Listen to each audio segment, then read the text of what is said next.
ನನ್ನ ಪಡಿಗೆ ನಾನು ಡ್ಯಾನ್ಸ್ ಆಡ್ತಿದ್ದೆ ಗುರು. ಈ ಹುಡುಗಿ ಕರೆದ್ಬಿಟ್ಟು ಏನಂತ ಅನ್ಬೇಕು ಗೊತ್ತಾ, ನಾನೇ ಶಾಕು. ಈ ವಿಡಿಯೋ ನೀವು ನೋಡ್ಬೇಕಾ, ಕೊನೆ ತನಕ ನೋಡಿ. ಮನೇಲಿ ಕೂತು ಬೇಜಾರಾಗ್ತಿತ್ತು ಅಂತ ನಮ್ಮ ಹುಡ್ಗಂಗೆ ಕಾಲ್ ಮಾಡಿದೆ. ಯಾವತ್ತು ಆಚೆ ಕರ್ಕೊಂಡು ಹೋಗ್ತಾ ಇರೋನು ಇವತ್ತು ಸಡನ್ ಆಗಿ ಬಾ ಅಂತ ಹೇಳ್ಬಿಟ್ಟ. ಸರಿ ಆಯ್ತು ಅಂತ ಅನ್ಕೊಂಡು ನಾನು ನಮ್ಮ ಚಿರಿಗೆ ಕಾಯಿ ಮಾಡ್ಬಿಟ್ಟು ಹೊಲ್ಟಿದ್ದೆ ಅವ್ರ ಮನೆ ಹತ್ರ. ನೋಡಿದ್ರೆ ನನಗೆ ವೆಯ್ಟ್ ಮಾಡಿಸ್ತವನೆ.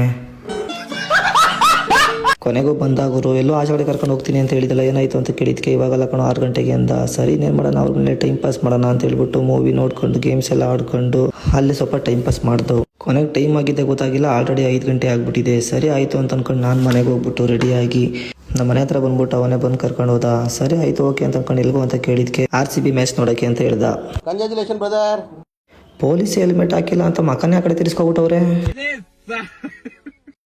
ನಾನು ಇಲ್ಲಿ ನಾರ್ಮಲ್ ಕರ್ಕೊಂಡ್ ಅಂತ ಅನ್ಕೊಂಡು ನೋಡಿದ್ರೆ ಮಸ್ತಾಗಿರೋ ಕಡೆನೇ ಕರ್ಕೊಂಡ್ ಬಂದ್ಬಿಟ್ಟವನ್ನೇ. ಸರಿ ಆಯಿತು ಓಕೆ ಅಂತ ಅನ್ಕೊಂಡು ನಾವು ಎಂಟ್ರಿ ಕೊಟ್ಕೊಂಡು ಹೊರಗಡೆ ಹೋಗಿ ಕೂತ್ಕೊಂಡು ಮ್ಯಾಚ್ ಸ್ಟಾರ್ಟ್ ಆಗೋಕ್ಕಿಂತ 10 ನಿಮಿಷ ಇತ್ತು. ಫುಡ್ ಎಲ್ಲ ಆರ್ಡ್ರ್ ಮಾಡೋಣ ಅಂತ ಅಂದ್ಕೊಂಡು ಫುಡ್ ಎಲ್ಲ ಆರ್ಡ್ರ್ ಮಾಡ್ತಾ ಇದ್ದು. ಪಬ್ ವೈಪ್ ಕಂಪ್ಲೀಟ್ ಆಗೋದೇನೆ ಫುಡ್ ಕರೆಕ್ಟ್ ಆಗಿದ್ರೆ ಮಾತ್ರ.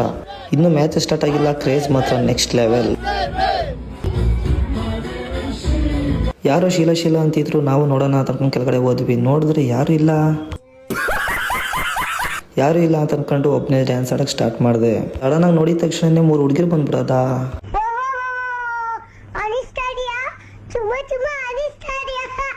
ಇವ್ರು 3 ಜನದಲ್ಲಿ ಯಾರು ಶೀಲಾ ಅಂತ ಗೊತ್ತಾಗ್ಲಿಲ್ಲ, ಅದಕ್ಕೆ ಸುಮ್ಮನಾದೆ.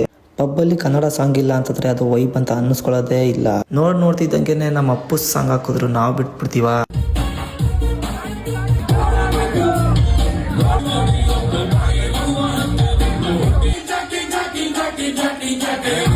ಇದಾಗಿತ್ತು ಇವತ್ತಿನ ವಿಡಿಯೋ. ಇಷ್ಟ ಆದರೆ ಲೈಕ್ ಮಾಡಿ, ಶೇರ್ ಮಾಡಿ, ಕಮೆಂಟ್ ಮಾಡಿ.